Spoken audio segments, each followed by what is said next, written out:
read quite a lot. I've noticed that I'm actually quite a slow reader. I just can't speed up. I don't know why. There are obviously booktubers who will read a book in a day, which blows my mind, but I thought it would just be interesting to actually see how much me as like a normal person who has so many other things going on in their life, I want to see how much I can read in a week. I'm not gonna purposefully try and read more than I usually would. It's like a little experiment for myself. I've already started this book, Notes on an Execution by Dania Kafka, and I already love it so much. It's about this man who's on death row for killing some girls, and we get to simultaneously hear his story of him on death row, like literally making his way to the chair. Intersplice, we go back and we hear from the women who survived him. I don't think that perspective is written about that much. I'm gonna continue reading this today. I've got uni, I've got work to do, but I'm just gonna try and read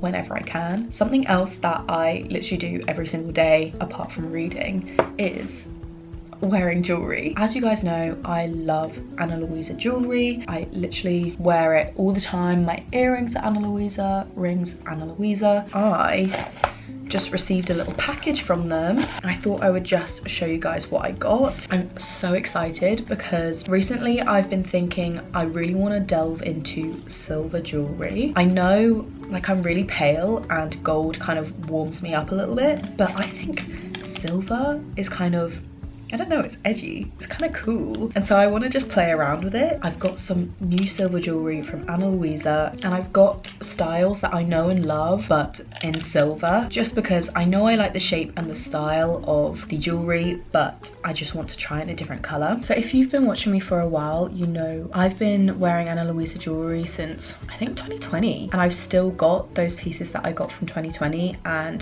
the quality has not diminished at all, which is crazy because I wear them every single day. That is just amazing for me because I do try to wear as many sustainable things as possible, and not only is it sustainable and climate neutral, but prices are so affordable. They start from I think $39, and shipping within the US is free and really affordable elsewhere. I just feel like my outfit is always elevated when I wear their jewelry, and I'm so excited to start wearing silver now. Let me know, is it weird to mix and match silver and gold? The reason I wanted to try silver jewelry is because I have my septum piercing, which is still the piece of jewelry that the piercer pierced me with, and I can't get it out. So I wanted to try and match my jewelry to that, and you know what? I think it looks cool. If you want to treat yourself to some amazing quality jewelry, then check out Ana Luisa. There'll be a link in my description box. Maybe it's time for you to try a different color jewelry as well. And now that I'm ready for the day, I need to go to uni. But it's okay, let's read along the way.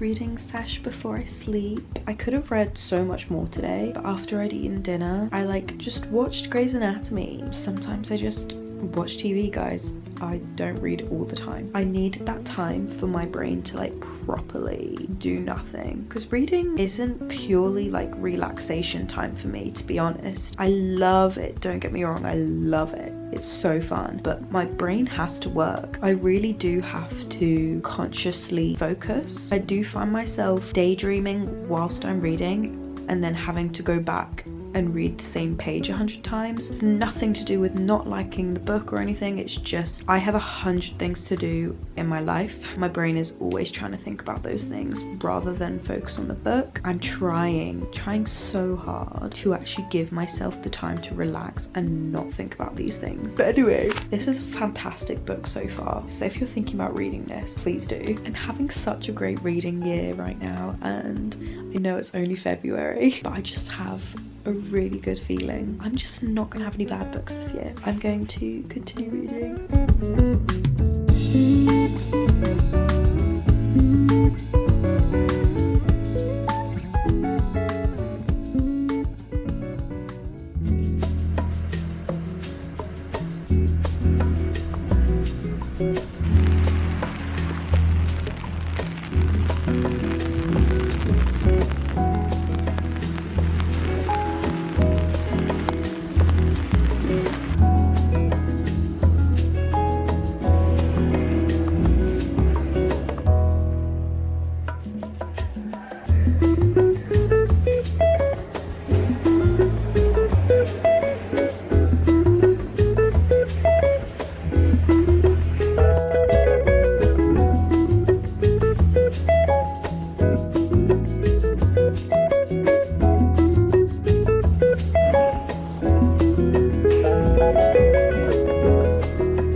Good morning. It is Thursday morning and yesterday I barely read anything. I think it was like 10 pages. Every time I got on the bus it was like packed and I just didn't want to get my book out. I'd just be like knocking into people and I'd have to keep getting up to let people out of their seat. So yeah, I didn't get to read much yesterday, but that's okay. I was supposed to go to the gym this morning, but I woke up at 6 and was just like, no, it's not happening today. I'm exhausted. So yeah, instead I'm just gonna have another half an hour in bed reading and then make my way to uni. I thought I would give you a little update on how the book is. I am, what, 186 pages in, so over halfway. I love this book. I can't believe I haven't really known about this book before. Not nearly enough people are talking about this book. I don't know if I've like missed the hype and there was like loads at one point and there just isn't anymore. We need to give this more credit. I love the way that it's written. Basically in one chapter you'll be in Ansel's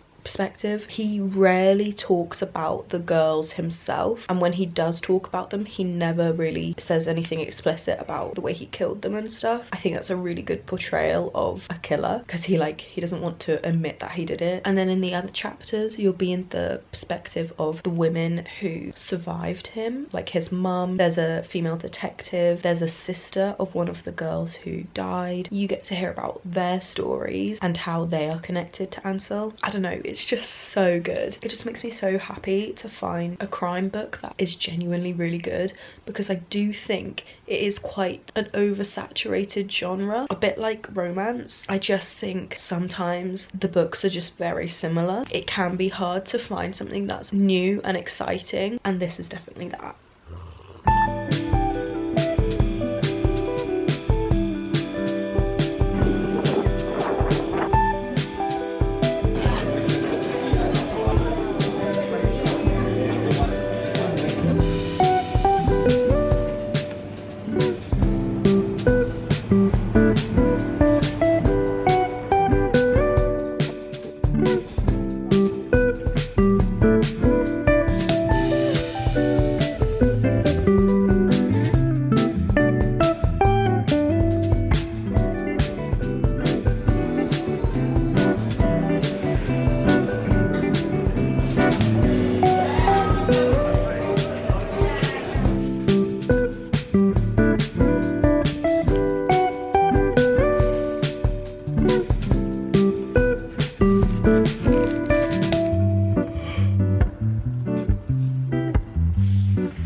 Quite the week. I swear this has been one of the busiest and longest weeks of my life, but also a very realistic week for me. Somehow I did finish this book, and not only that, but I've started another one and it's called The Discomfort of Evening. I want to rate this 4.5, I think, out of 5. This is a gem. This is a hidden gem, guys. Maybe it's not that hidden, maybe you all know about it and I just don't. I just thought Ansel was the perfect serial killer. I have listened to quite a few true crime podcasts in my time, so I feel like I've got quite a good idea about the characteristics of a serial killer, and he is that to a T. I also really enjoyed the female characters, especially our detective. My reading month is off to an amazing start with this book, and this book was 306 pages, plus I have read 72 pages of this book. So overall in a week I've read about 380 pages. I don't know if that's a lot, I don't know if that's a little, I don't really care. I'm honestly so unbelievably stressed out right now. Like, I've got so much on my plate, and reading is kind of the only time that I have to not think about things. I would say most of my reading actually gets done on the bus. My bus trips are usually between like 10 and 20 minutes, so sometimes I'll read like 40 pages of a book in a day purely on the bus. And this book is very interesting so far. It's written from the perspective of a 10-year-old, so obviously everything is so childlike. I just think it's really cool to be able to put yourself back into a 10-year-old's brain. There is a very tragic incident that happens in this book, and apparently that's when this young girl starts kind of having these weird twisted fantasies. I haven't really experienced that too much yet, but I feel like it's going to gradually get worse. Maybe a bit like the book Bunny, where you kind of don't really know what's reality and what's in this person's head. I'm excited to see where this goes. I hope seeing how much I read this week was somewhat relatable. I know it's really easy to compare yourself to these booktubers whose job is literally to read, and so they can get through books so much quicker than the average person. Don't think that you have to do that as well. If you have a normal 9-to-5 job or you go to school, it's just not feasible for the average person to be doing that. So yeah, please don't feel pressure to read. It should be something fun for you. But if you are like me and you want to read more, then my biggest tip for you is to take a book everywhere with you. Whether you're commuting or you've got 5 minutes to spare before a meeting, you can always just read a couple pages. Like, what else am I going to do on a busy bus at 7 a.m. in the morning? Thank you once again to Anna Louisa for sponsoring this video. Don't forget to click the link in my description box. I will see you in my next video.